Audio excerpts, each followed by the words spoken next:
Di balik gemerlap kota-kota besar dunia dan juga kemajuan teknologi yang sangat luar biasa, ada cerita yang jarang terungkap. Cerita tentang bagaimana negara-negara yang dulu terkubur dalam kemiskinan, kehancuran, dan juga korupsi bisa bangkit menjadi kekuatan ekonomi dan teknologi dunia. Apa yang membuat negara-negara ini mampu melampaui tantangan besar? Bagaimana mereka mengatasi kendala korupsi, membangun ekonomi yang kuat, dan menciptakan masa depan yang lebih baik untuk rakyatnya? Kita akan membahas transformasi luar biasa dari beberapa negara yang berhasil melakukan itu. Dan pertanyaan penting yang harus kita tanyakan adalah, kapan Indonesia akan menyusul?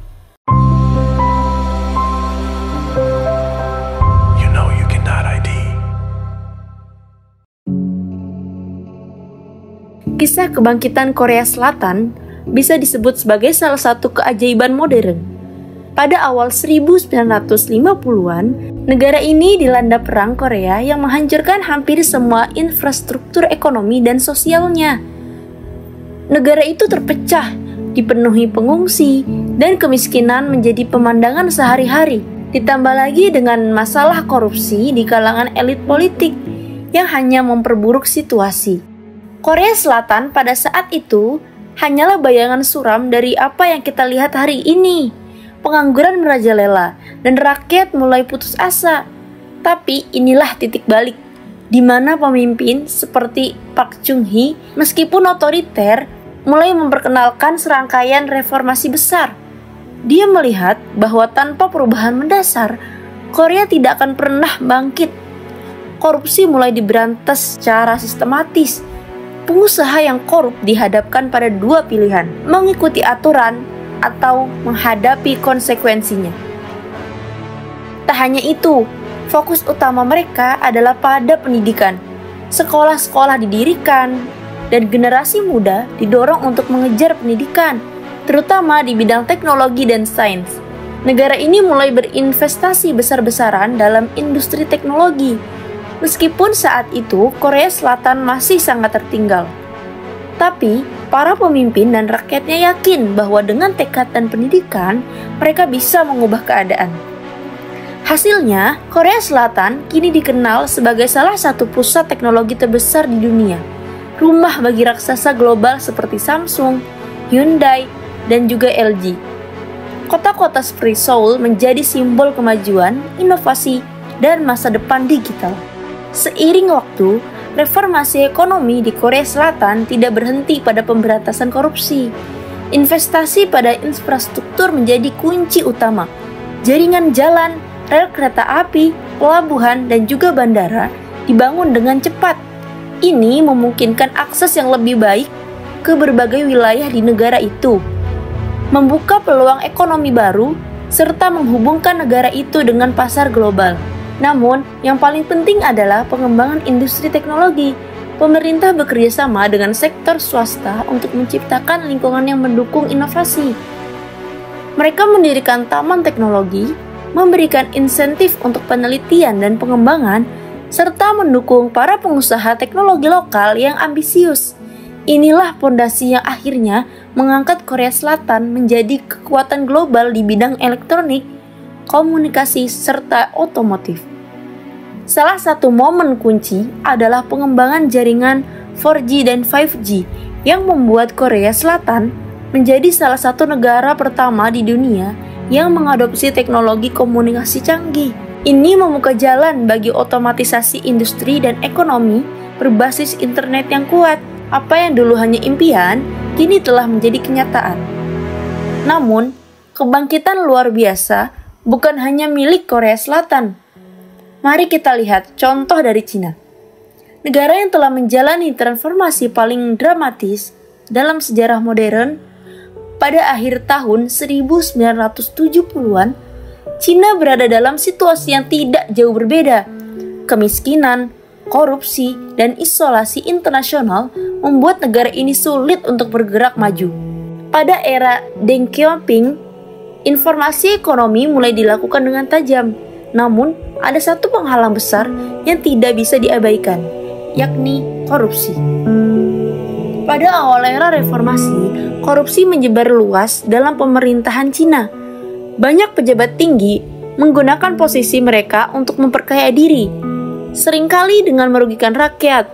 Tetapi pada tahun 1980-an hingga 1990-an, pemerintah Cina mengambil langkah drastis untuk mengatasi ini. Salah satu kebijakan paling kontroversial adalah penerapan hukuman mati bagi pejabat yang terbukti melakukan korupsi. Hukuman ini tidak hanya dimaksudkan sebagai bentuk hukuman, tetapi juga sebagai pesan tegas kepada seluruh negara, korupsi tidak akan ditoleransi. Di berbagai kota dan provinsi, pejabat korup dijatuhi hukuman berat, menciptakan suasana ketakutan tetapi juga harapan. Pemerintahan mulai bersih, dan uang yang sebelumnya mengalir ke kantong pribadi mulai digunakan untuk membangun infrastruktur. Hasilnya adalah Cina yang kita lihat hari ini. Kota-kota seperti Shenzhen dan Shanghai tidak hanya berkembang pesat, tetapi telah menjadi pusat teknologi global, tempat di mana inovasi dalam teknologi komunikasi, perangkat keras, dan kecerdasan buatan berkembang pesat. Dengan pertumbuhan ekonomi yang stabil dan ambisi besar untuk menjadi kekuatan teknologi terdepan, Cina tampaknya berada di jalur yang tak terhentikan. Tak hanya itu, kebijakan ketat pemerintahan Cina terhadap korupsi telah memungkinkan mereka membangun sistem ekonomi yang jauh lebih efisien dan terkoordinasi.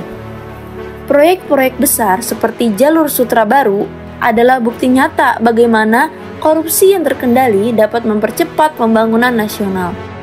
Korea Selatan dan Cina hanyalah dua contoh dari negara-negara yang berhasil bangkit dari masa-masa sulit. Kita juga bisa belajar dari negara kecil seperti Singapura yang di bawah kepemimpinan Lee Kuan Yew memerangi korupsi dengan tegas dan sistematis. Di Singapura, gaji pejabat pemerintah dibuat sangat kompetitif sehingga mencegah godaan untuk melakukan korupsi. Hasilnya, Singapura menjadi salah satu pusat finansial terkemuka di dunia meskipun sumber daya alamnya sangat terbatas.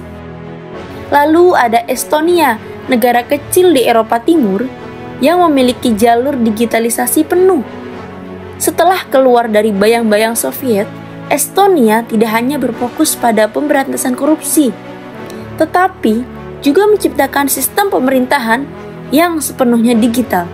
Ini memungkinkan mereka untuk menjadi salah satu negara paling efisien dan transparan di dunia. Bahkan, Rwanda yang pulih dari genosida pada tahun 1990-an, kini menapaki jalan menuju pusat teknologi di Afrika. Kebijakan pemerintah yang tegas dalam menangani korupsi dan memprioritaskan pendidikan telah memungkinkan negara ini mulai bergerak maju dengan pesat. Dengan potensi luar biasa yang kita miliki, Indonesia sebenarnya bisa menjadi salah satu negara paling maju di dunia. Kita memiliki sumber daya alam yang melimpah, populasi muda yang besar, dan posisi strategis di kancah internasional. Namun, salah satu hal yang terus menghantui kemajuan kita adalah masalah korupsi yang masih mengakar kuat. Jika negara-negara seperti Korea Selatan, Cina, Singapura, dan Rwanda bisa bangkit, mengapa Indonesia tidak? Apakah kita akan terus terjebak dalam lingkaran korupsi dan ketertinggalan, ataukah kita siap untuk melakukan perubahan radikal yang diperlukan untuk masa depan yang lebih cerah? Masa depan kita berada di tangan kita sendiri.